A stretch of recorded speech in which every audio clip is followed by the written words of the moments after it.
Assalamualaikum warahmatullahi wabarakatuh. Anak-anakku kelas 10.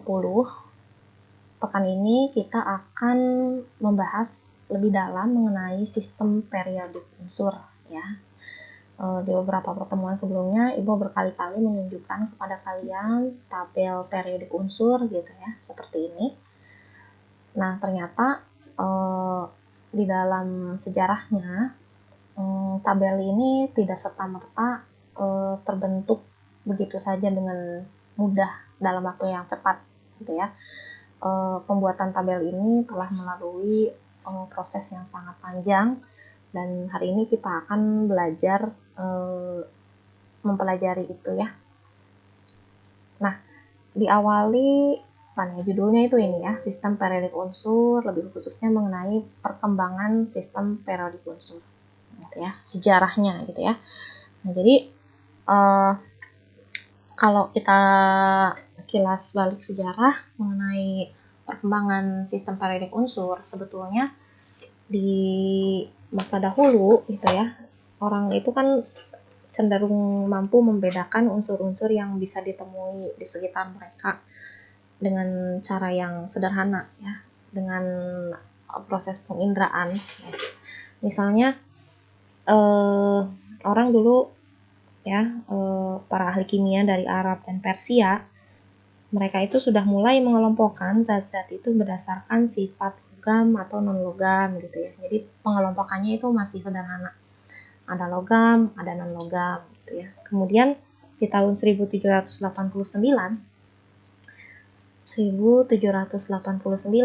gitu ya, kita kenal seorang ilmuwan dari Prancis yang bernama Lavoisier ya namanya itu.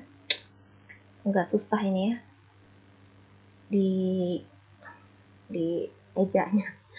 Lavoisier. Dia itu sudah mulai mengelompokkan unsur-unsur ya, berupa daftar katanya, daftar 33 unsur ya, daftar 33 unsur kimia yang dia kelompokkan menjadi pertama ya, kelompok gas katanya ya. Ya, kemudian yang kedua ada kelompok non logam gitu ya. Ada kelompok non logam. Yang ketiga itu ada kelompok logam. Nah, dan yang terakhir ada kelompok tanah gitu ya. Kalian boleh searching lebih lanjut ya mengenai pengelompokan unsur Lavoisier ini. Unsur yang termasuk gas apa saja, yang termasuk non logam apa saja, dan seterusnya. Kesemuanya itu berjumlah 33 seperti itu ya. Nah, kurang lebih 50 tahun kemudian gitu ya, ada seorang ilmuwan lagi yang bernama Dobereiner. Dia itu mengemukakan hukum triade. Triade itu artinya 3 ya, tri itu kan 3. Jadi dia adalah orang pertama yang menemukan hubungan antara sifat kimia dengan massa atom. Ya, jadi di sini Ibu lingkari di sini ya, massa atom. Massa atom, atau boleh kita kenal dengan nomor atom ya. Dulu kita kan sudah membuat notasi atom itu seperti ini kan ya. Nah, A-nya itu adalah nomor massa gitu ya, dan Z-nya itu adalah nomor atom. Dan pengelompokan oleh Dobereiner itu disusun menurut kenaikan nomor massa. Nah, jadi karena satu kelompok triade itu terdiri hanya dari 3 unsur saja. Nah, di sini Dobereiner itu menemukan satu keteraturan gitu ya, kecenderungan bahwa massa atom yang di tengah, ini misalnya kan kita ada 3 atom nih ya, 3 unsur, ada kalsium, ada strontium, dan ada barium. Nah, kata dia massa atom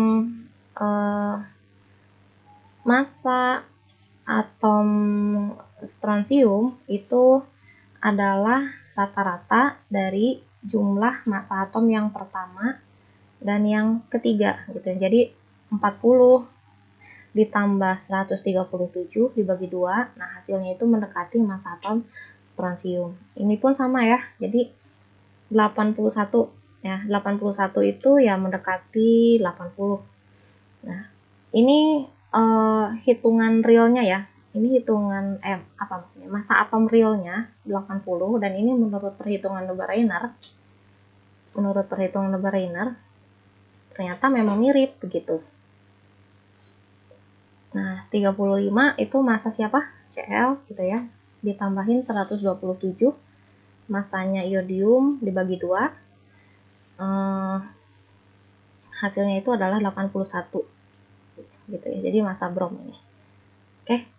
Jadi kurang lebih seperti itu ya. Triade itu 33. Nah, di tahun 1863 itu ada seorang tokoh juga yang bernama Newlands. Dia itu mengemukakan hukum oktav. Nah, dia orang Inggris ya. Jadi oktav tuh tahu sendiri ya. Ini ibarat kayak tangga nada gitu ya. Tangga nada kan do, re, mi, fa, sol, la, si, do gitu ya, kembali lagi. Nah, jadi dia mengatakan bahwa sifat unsur ke-1 itu sama dengan sifat unsur ke-8. Nih, ini kan unsur ke-1 gitu ya. Kedua, 3, 4, 5, 6, 7. Jadi 8 berarti kan di sini. 9 berarti di sini. 10 berarti di sini. Jadi menurut Newlands, sifat unsur kedua itu sama dengan sifat unsur ke-9. Sifat unsur ketiga sama dengan sifat unsur ke-10. Sifat unsur keempat sama dengan sifat unsur ke-11. Yang 11 juga mirip dengan yang di bawahnya ini. Terus gitu ya ke bawah, seperti itu. Dan ini lumayan sudah cukup kompleks juga, dan penyusunannya itu lagi-lagi diurutkan menurut kenaikan massa atom yang atas gitu ya. Nah, ini kayak tuts piano kan ya. Jadi litium katanya ya, litium itu mirip dengan natrium. Natrium itu mirip dengan kalium gitu ya. Jadi kalau dihitung ya beginilah. Ini 1 gitu ya. 1, 2, 3, 4, 5, 6, 7, 8 gitu kan. Jadi 1 itu selalu mirip dengan yang ke-8, 2 itu selalu mirip dengan yang ke-9. Seperti itu ya. Itu tahun 1863. Nah, selanjutnya 7 tahun kemudian ilmuwan bernama Mayer gitu ya, dia itu mempublikasikan tabel periodik yang jauh lebih baik gitu ya. Karena unsur yang ditemukannya juga jauh lebih banyak dan lebih akurat. Dan dia juga sama ya, menyusun unsur-unsur tersebut menurut kenaikan massa atom yang atas nih, sekali lagi ya. Nah, urutannya itu secara, kalau ke bawah itu apa ya namanya tuh, vertikal. Vertikal gitu ya. Jadi dimulai dari litium nih ya. Litium itu kan nilai A-nya atau massanya itu kan 7 gitu ya.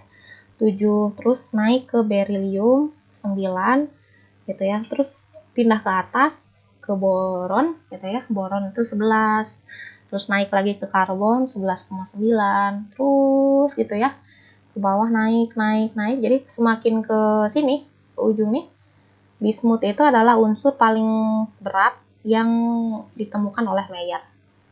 Nah, seperti itu ya. Nah, ini mirip dengan tabel unsur periodik yang dipublikasikan oleh Mendeleev. Oleh Mendeleev nih, ibu tunjukkan ya. Nah, Mendeleev itu dia mempublikasikannya itu di tahun 1869. Jadi berbarengan sih sebetulnya keduanya itu melakukan penelitian di waktu yang bersamaan. Cuman Mendeleev itu dia duluan gitu ya, beda setahun lebih awal mempublikasikan. Dan ternyata karena yang namanya sains itu memang dilakukan dengan metode yang sama, baik Mendeleev maupun Mayer, dia itu mempublikasikan tabel periodik yang memang mirip. Ya, cuman kalau Mendeleev dia itu urutannya bersifat ini ya, maksudnya urutan unsurnya itu arahnya tuh horizontal ke pinggir. Tuh ya, kalau Mayer itu ke bawah kan, ke atas, ke bawah gitu ya, ke atas, ke bawah. Kalau Mendeleev dia tuh ke kanan, ke kiri, ke kanan, ke kiri. Oke. Jadi misalkan dari sini ya, yang paling ringan kan hidrogen. Pindah ke litium 1 ke 7, 7 ke 9,2, 9,2 ke 11 terus gitu ya, naik sampai dia itu menemukan unsur yang paling berat, uranium 240. Seperti itu ya. Nah, meskipun Mayer dan Mendeleev itu mempublikasikan tabel periodiknya dalam waktu yang hampir bersamaan, tetapi keunggulan dari sistem periodik Mendeleev itu dia ini nih, keunggulannya nih. Dia itu menyisakan tempat kosong bagi unsur-unsur yang belum ditemukan. Jadi dia itu kayak meramal gitu ya. Dia mampu meramalkan bahwa di tempat-tempat kosong ini gitu ya, tempat-tempat kosong ini nantinya itu akan ada unsur yang ditemukan seperti itu.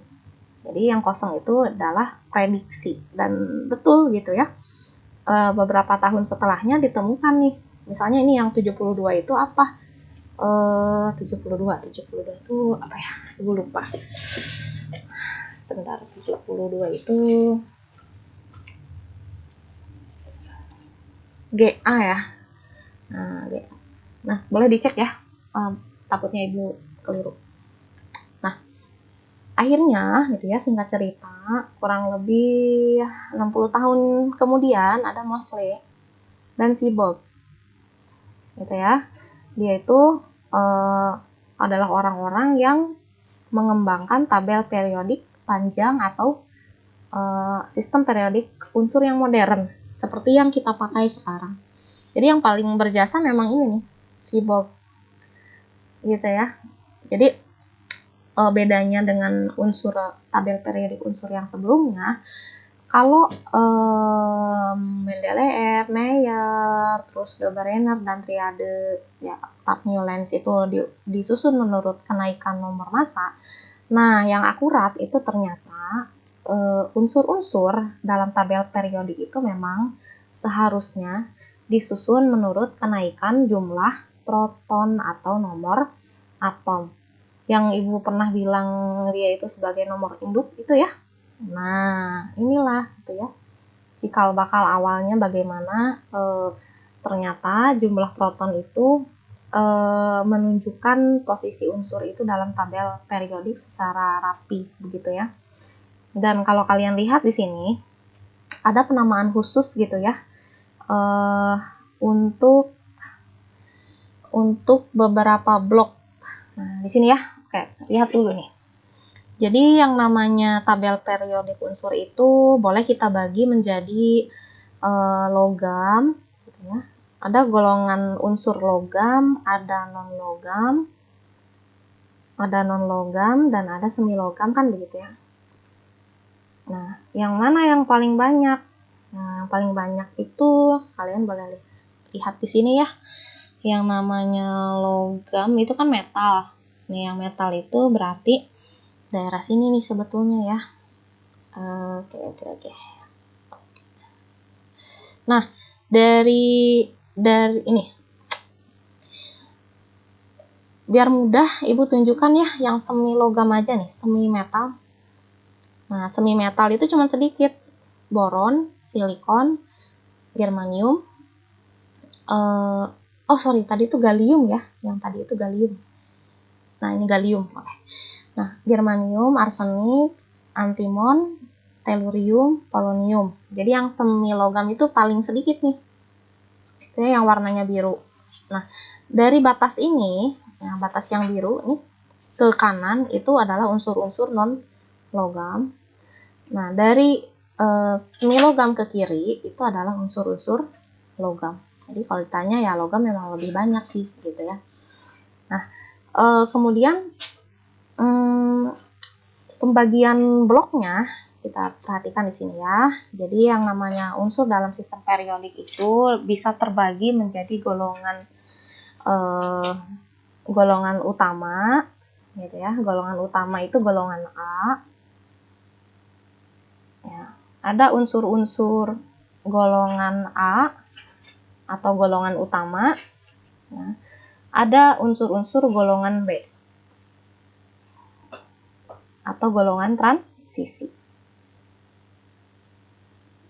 ada transisi. Nah, yang mana itu yang golongan A? Nah, ini kamu kelihatan ya. Golongan A itu ada 1A, 2A ke bawah nih. 1A tuh ke bawah gitu ya. 2A ke bawah, 3A, 4A, 5A, 6A, 7A, 8A. Jadi ke bawah. Oke, jadi misalnya gini ya. 7A itu golongan 7A itu adalah unsur-unsurnya yang ini. Fluorin, klorin, bromin, iodin, astatin, dan tennessine gitu ya. Golongan 3A misalnya boron, aluminium, gallium, indium, thallium, dan nihonium. Seperti itu ya. Jadi yang namanya golongan itu dari atas ke bawah. Golongan A itu semuanya ada 8. 1A sampai 8A.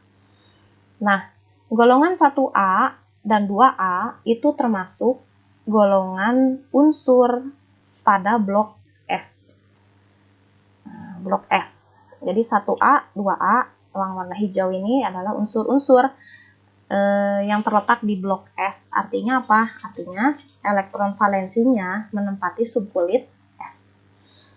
Kemudian unsur golongan 3A sampai 8A itu masuk kategori ini, blok P. Artinya apa? Dia itu elektron terakhirnya atau elektron valensi ya. Elektron pada kulit terluar kan, masih ingat ya dulu. Elektron valensinya itu menempati subkulit P. Itu yang warna pink nih, gitu ya. Nah, kemudian ada juga blok D. Nah, blok D itu yang kuning. Nah, blok D itu adalah unsur-unsur golongan transisi. Golongan B, lihat ya, urutannya itu 3B. 3B, 4B, 5B, 6B, ke bawah berarti ya, 7B, nah 8B ada 3 kolom nih. Kolom 1, kolom 2, kolom 3 itu masuk 8B, kemudian ada 1B dan 2B. Seperti itu ya, itu blok D. Sama blok D juga artinya apa? Artinya elektron terakhirnya menempati subkulit D. Blok F, elektron terakhirnya menempati subkulit F. Ini yang warna ungu. Yang warna ungu itu tidak lain adalah golongannya lantanida, lantanida dan actinida. Nah, ini tuh sebetulnya tempatnya di sini ya. Lantanida, La, ini actinida. Jadi ini periode 6, periode 7 sebetulnya. Tapi tabelnya memang dibuat panjang terpisah seperti itu ya. Nah, ciri khas dari unsur-unsur golongan A atau utama. Nah, kalau utama tuh berarti dia blok S dan blok P ya. S dan P itu utama. Dia itu memiliki kelimpahan yang sangat besar. Artinya dia itu paling sering ditemukan di alam, gitu ya. Sementara unsur-unsur golongan transisi yang blok D atau F itu jumlahnya memang sedikit, ya. Jumlahnya memang sedikit, gitu ya. Umumnya itu logam, titik didihnya tinggi dan bermanfaat dalam kehidupan manusia. Nah, buktinya kan logam-logam mulia, kemudian logam kayak besi begitu ya, nikel, tembaga dan lain-lain itu kan asalnya itu dari blok D. Nah, kalau blok F itu ciri khasnya dia itu adalah unsur-unsur radioaktif dan unsur buatan. Ya. Seperti itu. Nah, khususnya nih kalau tadi kita bicara unsur-unsur radioaktif, kalau kalian pernah dengar nuklir ya, senjata nuklir, ya kayak misalnya dulu di zamannya Perang Dunia Kedua, ketika Jepang itu menyerah kepada sekutu, itu kan gara-gara apa? Gara-gara sekutu itu menjatuhkan bom nuklir, gitu ya, bom nuklir ke atas kota Hiroshima dan Nagasaki kan begitu ya. Nah, coba tebak. Unsur mana yang dipakai oleh sekutu saat itu coba? Yang dijatuhkan ke kota Hiroshima sama Nagasaki. sehingga Jepang itu menyerah. Nah, ternyata yang ini nih, plutonium. Nah, yang ledakannya luar biasa gitu ya. Nah, bisa juga pakai uranium. Jadi hulu ledak nuklir itu pakai plutonium, gitu ya. Sehingga ya kita bilang nuklir itu sebagai bom atom kan seperti itu ya. Nah, jadi bom atom atau senjata nuklir itu dibuat dari unsur-unsur aktinida. Yang ini nih, deret dari aktinida ya. Dari aktinida sampai lawrencium sampai sini. Ini unsur-unsur berat yang bersifat radioaktif dan berbahaya gitu ya. Kalau terkena pancarannya seperti itu. Oke. Nah, ini adalah rangkuman dari elektron valensi golongan utama. Ibu nggak akan bahas sekarang ya. Kita akan langsung ke latihan saja supaya kalian paham maksudnya tabel ini apa. Oke, di sini Ibu sudah membuat beberapa soal latihan. Nah, yang diminta itu adalah kalian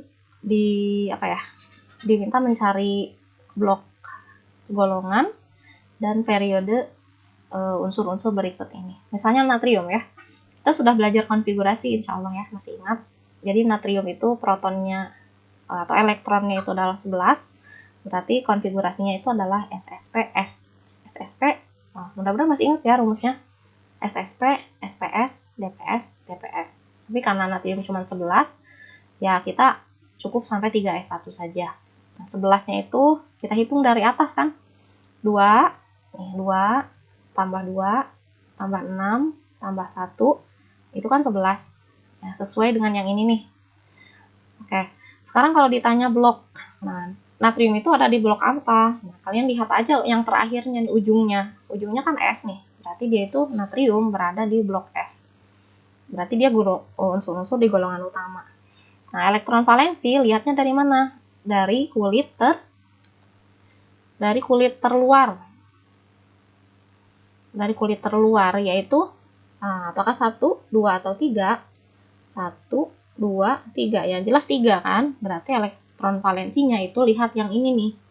Jumlah elektron yang dimiliki kulit ketiga. 1. Ya, sekali lagi jangan tulis 3 di sini ya. 3 itu menunjukkan kulit. Kulit terluarnya 3, tapi jumlah elektronnya itu adalah 1. Oke. Berarti karena dia itu ada di blok S gitu ya, kemudian elektron valensinya 1, berarti dia itu masuk ke golongan mana nih? Baru kita lihat tabel ini ya. Kan ujungnya tadi NS1 ya, 3S1 kan? Berarti dia itu masuk golongan utama, bukan golongan transisi, bukan. Ya, masuk sini golongan utama, khususnya 1A gitu ya. 1A. Periode berapa? Periode itu sama dengan jumlah kulit. Sama dengan jumlah kulit. Yang ini, yang 3 ini. Ya. Periode itu jumlah kulit. Ada 3. Berarti dia periode 3. Yuk kita cek ya. Natrium ada di mana nih? Nah, lihat natrium itu ada di golongan 1A. Ya kan? Nih, 1A. Periode 3. Ini periode. Periode yang atas itu ke bawah golongan kan? Jadi, natrium ada di golongan 1A, periode 3. Oke, lanjut ya. Sulfur nih, 16. Berarti SSP, SP. Kita jumlahkan. Benar nggak 16? Ya, 2, tambah 2, tambah 6, tambah 2, tambah 4. Itu berapa jumlahnya? 16 kan? Nah, mencari jenis blok, berarti kalian tinggal lihat ujungnya saja nih. Ujungnya itu kan P nih. Berarti dia ada di blok P. Nah, elektron valensinya itu jumlah elektron di kulit terluar. Sama nih, sama-sama 3 kan kulit terluarnya. Nah, sekarang kalian perhatikan, ternyata di kulit 3 itu ada subkulit S dan ada subkulit P. Nah, berarti jumlah elektron valensinya bukan cuma 4 gitu, tapi harus dijumlahkan dengan yang 2 ini. Nah, yang ini nih loh ya, dijumlahkan 2 tambah 4 sama dengan 6. Sehingga dia nantinya akan berada di golongan 6A. Oh, kita buktikan ya. 3S2, 3P4. Yuk, kita lihat ya. 3S2, 3P4. 3s2, 3p, 4. Kan 6 ya. Berarti dia di golongan 6A. Gitu. Lanjut. 33 astatin. Berarti sama ya. Jadi 2 tambah 2 tambah 6 tambah 2 tambah 6 tambah 2 tambah 10 tambah 3. Itu adalah 33. Blok apa? Kita nih ada D-nya ya. Tapi cuman kita harus perhatikan kulit terluar dulu nih. Ini kan 4 ya. Ada 4. Berarti dia itu ada di apa? Kulit terluarnya itu adalah 4.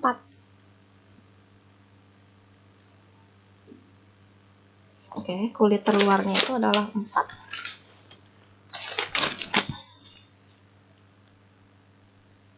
Nah, bloknya blok P, elektron valensinya jumlahkan yang ini nih. Nah, jadi 2 tambah 3 sama dengan 5.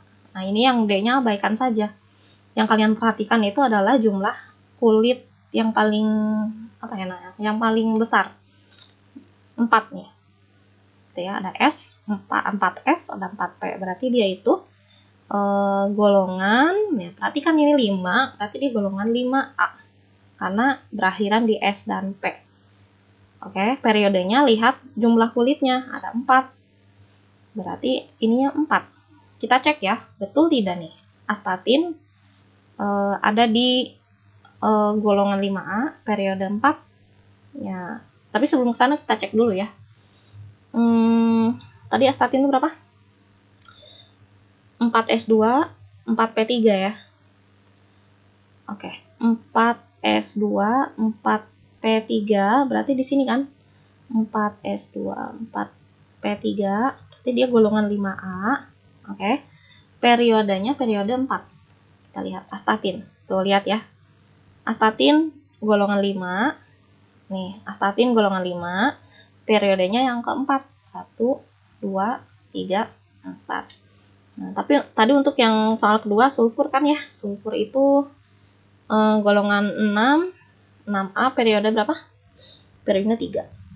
Yo, lihat. Sulfur. Sulfur S. S itu ini kan golongan 6. Nih, golongan 6 periode 3. Ya kan? Periodenya 3 yang ini. Oke, lanjut ya. Mangan. Mangan juga sama, jumlah elektronnya dijumlah-jumlahin gitu ya. Hasilnya ada 25. Kemudian bloknya, lihat dia terakhirnya di D, berarti dia blok D, elektron valensinya. Nah, kalian harus perhatikan, khusus blok D, elektron valensinya itu harus diambil dari S dan D. Oke ya, dari S dan D. 4S2, 3D, 5. Jadi elektron valensinya bukan cuma 5, tapi harus dijumlahkan dengan yang ini. 2 tambah 5. 2 tambah 5 sama dengan 7. Gitu ya, 7. Sehingga dia itu karena berakhir di S dan D, maka dia bukan golongan utama, bukan golongan A, tapi dia akan menjadi golongan 7B. Gitu ya. Periodenya yang mana? Periodenya tetap dilihat dari kulit yang terbesar. 4. Gitu ya. Gue tulis di sini 4. Ya, kita buktikan. Oke, mangan. Sebelum ke sana kita cek dulu nih. 4S2, 3D5. 4S2, 3D5. 4S2, 3D5. Ini kan ya. 4, N-nya itu 4. Nah, yang D-nya itu 3 gitu. N-nya diambil 1, 4S2, 3D5. Berarti dia golongan 7B. Tuh, mangan tuh di sini kan. 7B ya, mangan di periode ke-4. Gitu ya. Yuk lanjut. Zinc. Nah, seng nih ya. Sama nih, atas nih jumlahkan, hasilnya 30 kan, yang atas tuh. Dia berakhir di subkulit D, berarti dia blok D. Elektron valensinya ambil dari yang ini nih. S dan D. 2 tambah 10. Berarti kan 12. Nah, khusus untuk apa ya? Kalau 4S2 3D10 kita cek di sini ya. 4S2 3D10. 4S2 3D10 itu adalah golongan, kan jumlahnya 12 tadi kan ya, elektron valensinya 12. 2 tambah 10 itu 12, tapi bukan golongan 12B, salah ya, nggak ada golongan 12B ya, salah ini. Yang benar adalah 2B, gitu ya. Jadi ibu tulis di sini golongannya adalah 2B, periodenya ambil yang di sini, yang 4. Cek lagi zinc, betul tidak? Zinc, nah di zinc di sini kan ya, golongan 2B, periode 4, begitu. Lanjut, sekarang 28 nikel. Nah, 28 sama dijumlahkan, 28 akhirnya di D, blok D juga, diambil elektron valensinya itu 2 tambah 8, gitu ya. Dari sini nih, 2 tambah 8, berarti 10. 10 itu golongan berapa? Nah, kalian harus perhatikan di sini. Kalau jumlahnya 10, 9 dan 8, nah berarti dia itu masuknya ke golongan 8B. Nah, kalian ingat ya tadi ibu bilang kalau 8B itu kolomnya ada 3 untuk elektron valensi yang 8, 9, dan 10. Begitu. Jadi di sini ibu tuliskan nikel itu termasuk golongan 8B, periodenya periode 4. Ambil dari sini, kulit terluar.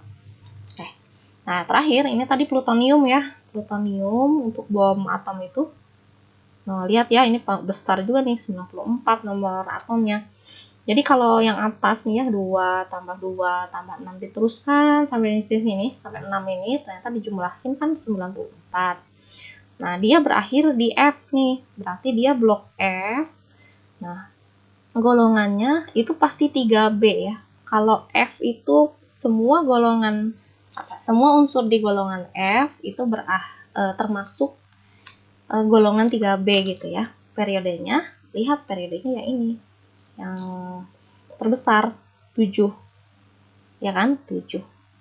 Jadi kalau ditanya dia itu 3B-nya 3B yang lantanida atau aktinida, ya kalian lihat di sini kalau yang 7 itu kan nih, lantanida tuh dari sini loh ya. Nah, lantanida, ini aktinida. Kalau lantanida itu 6 periodenya, kalau aktinida itu 7. Berarti si apa namanya?